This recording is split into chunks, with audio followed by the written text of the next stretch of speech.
परमात्मा श्री राधा कृष्ण के चरणारविंदों में शतकोटि नमन बंदन करते हुए मित्रों को, जिज्ञासुओं को, धर्म प्रेमियों को, ज्योतिष विज्ञान प्रेमियों को हर हर महादेव बम बम भोले नमः शिवाय। मित्रों, केतु ग्रह के अनेका अनेक नाम हैं, अनेका अनेक काम हैं। सबसे पहले केतु को कहा गया कि मोक्ष प्रदाता है, मोक्ष देता है। ये एक भ्रम है, ये एक भ्रम है कि केतु मोक्ष देता है। अगर अकेला केतु द्वादश भाव में बैठ जाए तो मोक्ष नहीं दे सकता। कई विद्वानों का ऐसा मत है और ये मत भी सत्य है। अकेला केतु मोक्ष नहीं दे सकता। यदि किसी का केतु द्वादश भाव में बैठा है वो मोक्ष दे दे, ये असंभव है। केतु मोक्ष 12वें भाव में तभी दे सकता है कि जब वो धनु या मीन राशि में हो, और इतने से भी मोक्ष नहीं देगा धनु और मीन राशि में जाने से। वो मोक्ष तब देगा जब बृहस्पति उसके साथ बैठा हो। 12वें भाव में स्वराशि का बृहस्पति भी हो और साथ में केतु भी हो तो मोक्ष दे सकता है। अकेला केतु पतन कर सकता है, मोक्ष नहीं दे सकता है। केतु भी एक विशेषता है, केतु वफादार है। वफादार होने के कारण उसको कुत्ता की श्रेणी में रखा गया है। केतु कुत्ता का कारक है और कुत्ता का कारक मतलब कुत्ता नहीं है, ये ना समझ लें। केतु कृतज्ञ नहीं है, कृतज्ञता नहीं है केतु में, एहसान को मानता है। केतु यदि किसी के साथ बैठा है तो उसका वफादार हो जाता है। बृहस्पति के साथ है तो बृहस्पति का वफादार है, वफादारी है केतु में। राहु में वफादारी नहीं है, याद रखना। राहु वफादार नहीं हो सकता, केतु वफादार है। लेकिन कब? जब शुभ ग्रह की राशि में बैठा हो या शुभ ग्रह से देखा जाता, शुभ ग्रह की राशि में बैठेगा तो उसमें शुभता आएगी। क्योंकि धनु राशि और मीन राशि बृहस्पति की राशियां हैं तो उसमें शुभता आ जाती है, बृहस्पति के गुण आ जाते हैं कि वो वफादार है। और साथ में बृहस्पति या तो बैठ जाए द्वादश भाव में केतु के साथ तो मोक्ष देगा, या फिर बृहस्पति की दृष्टि केतु पर द्वादश भाव पर जाए और केतु धनु या मीन राशि का हो, वृषभ राशि का हो, यानी शुभ ग्रह की राशि का हो, मिथुन या कन्या का हो। विशेष रूप से विद्वान तो ये कहते हैं, निर्विरोध रूप से कहते हैं, धनु या मीन राशि का केतु मोक्ष देगा। लेकिन इतने से नहीं, दृष्टि या युति होनी चाहिए बृहस्पति की, क्योंकि बृहस्पति भी मोक्ष का ही कारक है। बिना बृहस्पति के सहयोग के केतु में शुभता नहीं आएगी। द्वादश भाव में भले ही बैठा रहे, नैतिक पतन और चारित्रिक पतन और शारीरिक पतन करा सकता है अकेला केतु बैठ करके। ध्यान रखना, केतु के जो स्वामी हैं, जो देवता हैं, वो चित्रगुप्त हैं। तो चित्रगुप्त है, चित्रगुप्त कौन है? वो यमराज के यहां रहते हैं। यमराज कौन है? कि वो मृत्यु का स्वामी है। तो यमराज के यहां केतु की सर्विस लगी हुई है। चित्रगुप्त जो जैसे सीसीटीवी है, तो चित्रगुप्त अधिदेवता है। तो जितनी भी गुप्त विद्याएं हैं, गुप्त कार्य हैं, गुप्त मंत्रणाएं हैं, गोपनीय विभाग है, गुप्त शत्रु है, गुप्तांग है, गुप्त रोग है, गुप्त धन है, गोपनीयता। एक केतु का विशेष गुण है, अगर रोग भी देगा ना तो आकस्मिक रोग देगा, गुदा रोग देगा, बवासीर का रोग देगा, आत्महत्या की प्रवृत्ति देगा यदि पाप ग्रहों के साथ बैठे गया तो। ध्यान रखना, केतु जिसके साथ बैठेगा उसी के गुण गाएगा, उसी में उसका प्रभाव आ जाएगा। केतु में बृहस्पति के साथ बैठेगा तो शुभ प्रभाव आ जाएगा, मंगल के साथ बैठेगा तो क्रूरता आ जाएगी, जैसे के साथ बैठेगा उसी की वफादारी करेगा। केतु यद्यपि ब्रह्मा जी से भी इसका संबंध है। ब्रह्मा जी से क्यों संबंध है? क्यों? ब्रह्मा जी सृष्टि के कारक हैं, सृष्टि को उत्पन्न करते हैं, ब्रह्मा जी के द्वारा सृष्टि है, उत्पत्ति करता है ब्रह्मा जी।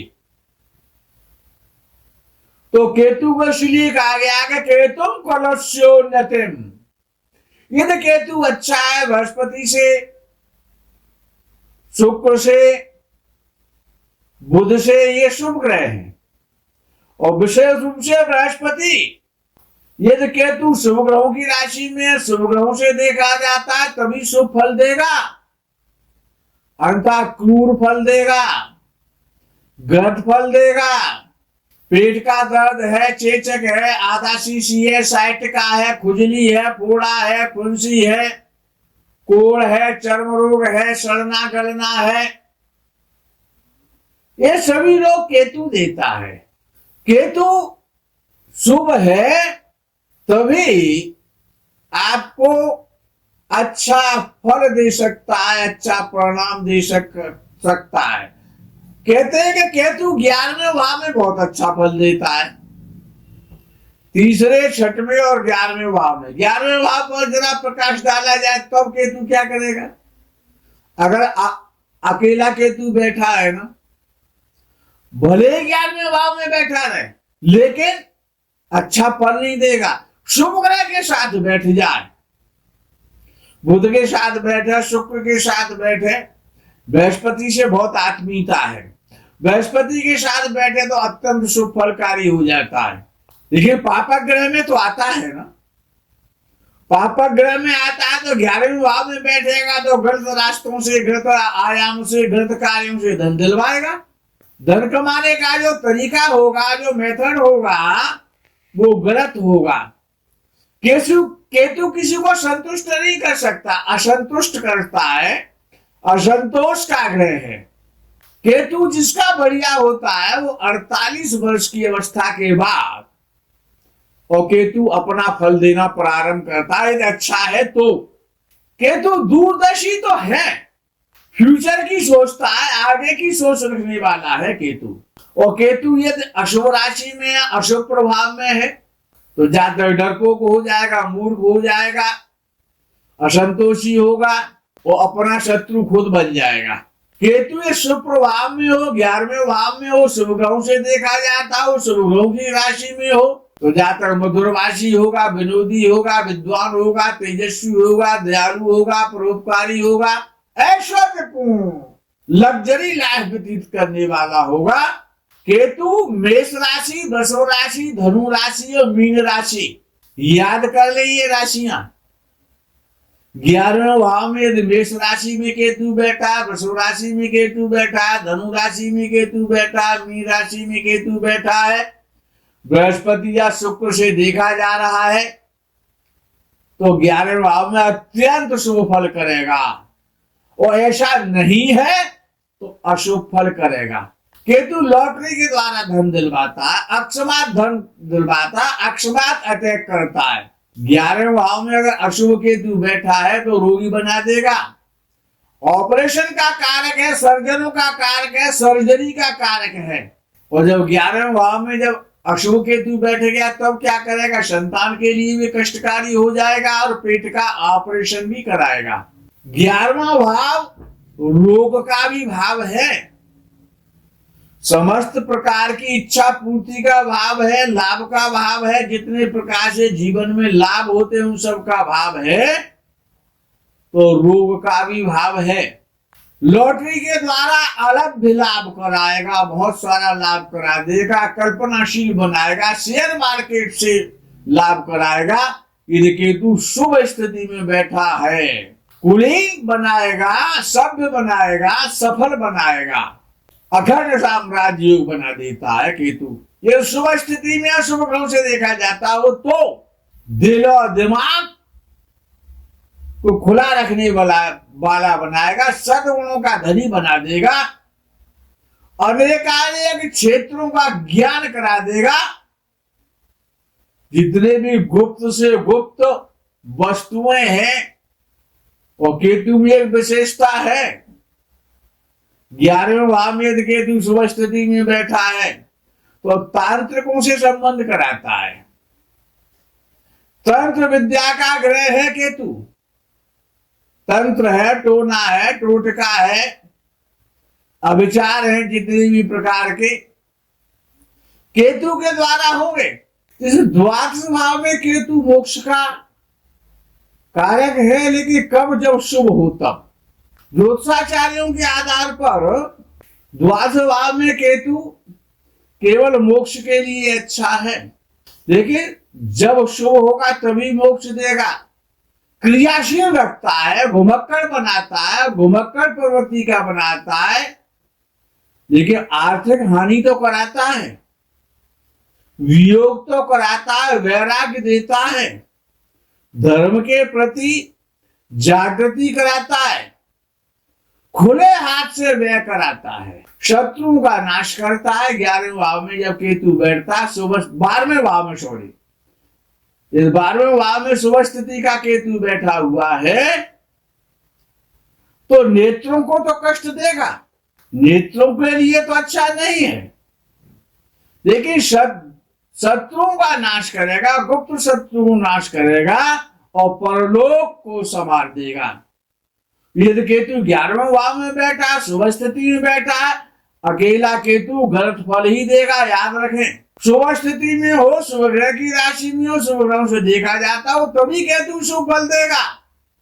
लॉटरी के द्वारा, शेयर मार्केट द्वारा, सत्य के द्वारा, जुए के द्वारा, अन्य गलत कार्यों के द्वारा केतु तभी फल देगा। हॉस्पिटल के द्वारा देगा, मेडिसिन के द्वारा देगा, सर्जरी के द्वारा देगा, इन सब के द्वारा केतु शुभ फल देगा, लेकिन तभी देगा जब केतु शुभ स्थिति में हो। अरबपति बना देता है 11वें भाव का केतु, लेकिन शुभ ग्रहों से देखा जाता हो केतु की दशा समय पर आ जाए तभी ऐसा होगा।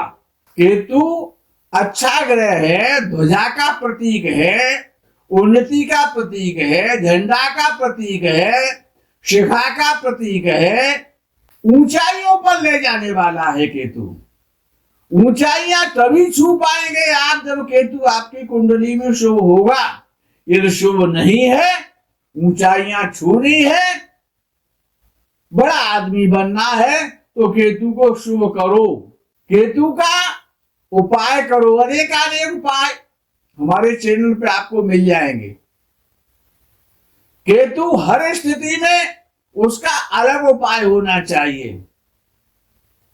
6वें भाव में केतु बैठा है तो उसका अलग उपाय है, 11वें में बैठा है तो उसका अलग उपाय है, लेकिन अकेला केतु शुभ फल नहीं कर सकता।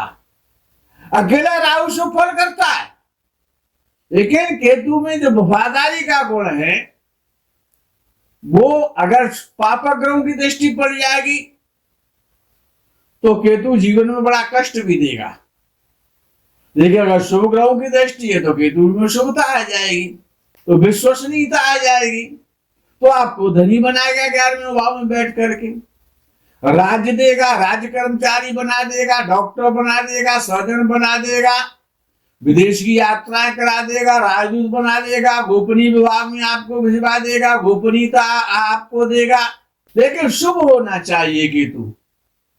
मित्रों, केतु के आज इस प्रकरण में यही विराम करते हैं। आगे के प्रकरण का आप इंतजार करें। तब तक के लिए हर हर महादेव, बम बम भोले, नमः शिवाय, जय गो माता की।